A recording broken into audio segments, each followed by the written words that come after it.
So today's lesson is on solving some simple equations. There's one theme that we need to understand as we're going through this lesson, and that is this right here. Isolate the variable. We will remember that. Isolate the variable. So we look at this first equation, x plus 9 equals 17, and we want to think about isolate the variable. So think Mr. Swack might be in one of his grumpy moods one day. There's some goofing off during math class, and a couple of you get assigned lunch isolation. As you know, that means you get to enjoy your lunch. Mrs. Hoover's good food that probably by now we're all missing a little bit. But we get to enjoy the lunch, but we sit somewhere by ourselves. So this idea of isolating the variable is about just that, getting the variable by itself. Now, what do we mean by getting the variable by itself? An equation has two sides. You'll see the word equal in equation. So here's our equal sign in example number 1. X plus 9 equals 17. Our variable is x. It's our letter for an unknown value that we need to figure out. So we need to get it by itself. By itself means that the variable is on one side of the equation, or meaning on one side of the equal sign, and the other value or values are on the other side. So when I have this x and I want to get it by itself, I need to get rid of this plus 9. So what do? Well, I have 9 and I want to get nothing. So I do 9 minus 9, and that's 0. But the rule is, whatever I do to one side of the equation, I need to do to the other side of the equation. So I have to come over here and do 17 minus 9. 17 minus 9 is 8. So I see in this equation that x equals 8. And sure enough, I know that 8 plus 9 equals 17. I come over here to example 2. This one's a little bit different because this is subtraction, but it's done the same way. I have to isolate the variable. X minus 7 equals 32. It's a minus 7. When we get into pre-algebra sorts of things, 6th graders, not only do we have to understand that this is a subtraction sign, we also have to understand that it's a negative sign. And it means that this number right here is a negative 7. So I think, okay, what do I do to a negative 7 to make it nothing? Because since I have to get the variable by itself, I have to make nothing there. So to get, when it's a negative 7, I'm going to add 7 and make that 0. But as I said in example 1, whatever we do to one side of the equation, we have to do to the other side of the equation. Since I added 7 over here, I'm going to add 7 here. 32 plus 7 is 39. X equals 39. 39 minus 7 is 32. Moving along here to number 3. C plus 2.7 equals 15.2. I don't always have to use x. Any letter can be used for a variable. You'll see in your assignment it's a variety of variables. C plus 2.7 equals 15.2. This is a plus 2.7. So to get the c by itself, I have to subtract 2.7. That gives me 0. Whatever I do to one side, I have to do to the other. Minus 2.7. This is not a lesson on adding and subtracting decimals. Remember, decimals have to be lined up. You've got to line the place values up. When you add and subtract decimals, line them up. So I'm subtracting. I can't do 2 minus 7. I borrow from the 5. It becomes a 4. My 2 becomes a 12. 12 minus 7 is 5. I drop the decimal. 4 minus 2 is 2. 1 minus nothing is 1. I get 12.5. C equals 12.5. So far, so good. Hopefully we're understanding. Sometimes you're going to have fractions, like here in example 4. 5/6 equals x minus 2/3. Do not all of a sudden be confused because now the variable's on this side. Don't be confused by such things, please. It's still just x minus 2/3 equaling 5/6. We're still going to do the same thing. We have to, wait for it, isolate the variable. So we come over here and we're going to isolate the variable. I'm not sure what's going on with the weird voice there, but that's okay.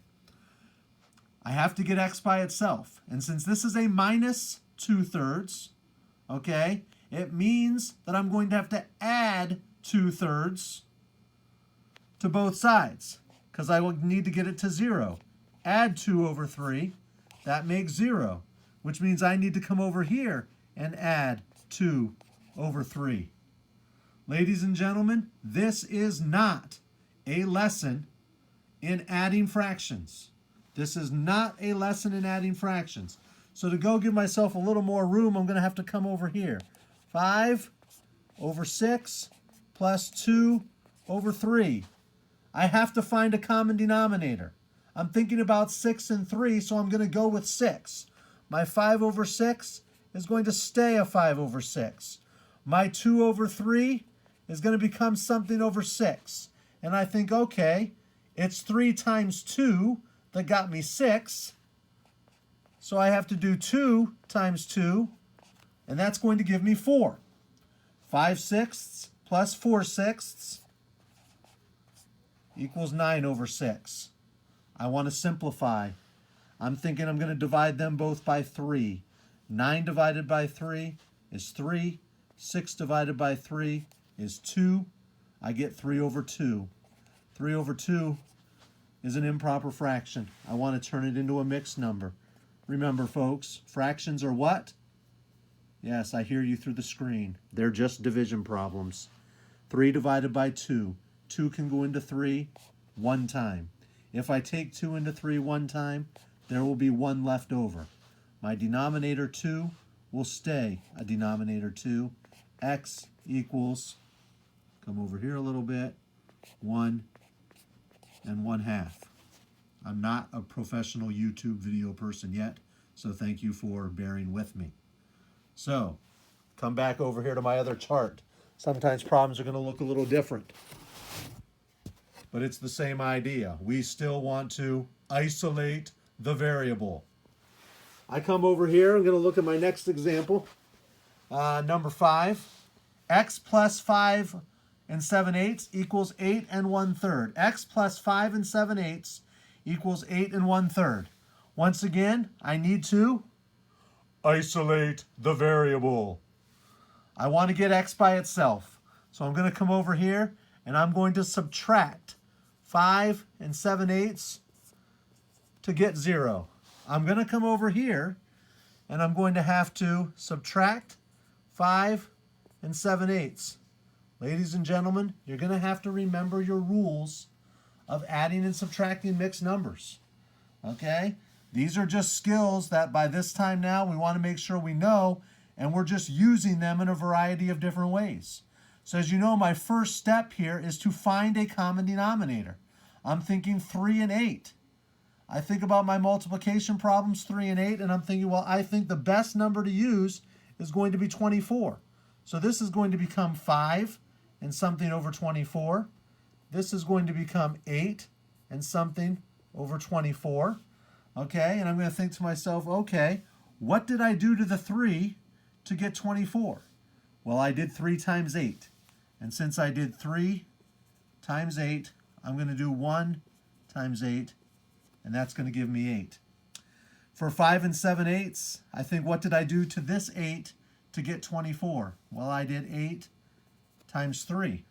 So I have to do 7 times 3 to get that number there. 7 times 3 is 21. Well, that gives me a different problem now because I'm subtracting and I can't do 8 minus 21. So I think to myself, okay, how do I handle that issue? I know I can't do 8 minus 21. Well, as you know, I have to borrow. I'm going to borrow from the 8. The 8 is going to become a 7. I borrowed one whole part.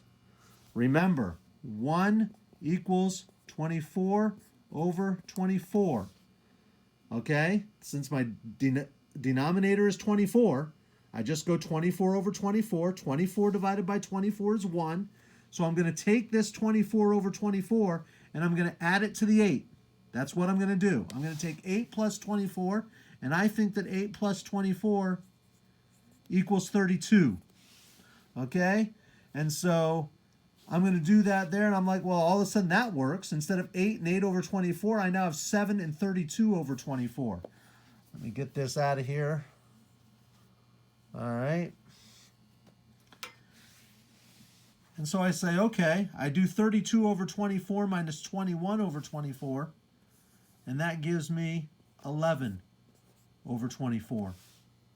And then I do 7 minus 5, and that gives me 2. And I think to myself, okay, is that in simplest form? Fractions always have to be in simplest form, 6th grade. Think about 11 over 24. There is no number besides 1 that can evenly go into both 11 and 24. So that is in simplest form. X equals 2 and 11 over 24. Now, if we go to this next one, x plus 27 minus 19 equals 32. This all of a sudden looks different because now there's multiple numbers over there with the x. Don't panic, okay? No reason to panic. No reason to hyperventilate. It'll be fine. Let's look at what we can do. Remember what I said before. Now that we're doing some pre-algebra sorts of things, we need to realize that this, while it says plus 27, which means we're adding 27, if I were to look at this whole term by itself, it would be a plus 27, which means it's a positive 27. When I have this minus 19, yes, I'm subtracting 19, but as a whole thing with the operation sign in front of it, I have to think of it as a negative 19. So I can think to myself, okay, I'm going to combine this plus 27 minus 19. So I'm going to think, well, what is 27 minus 19?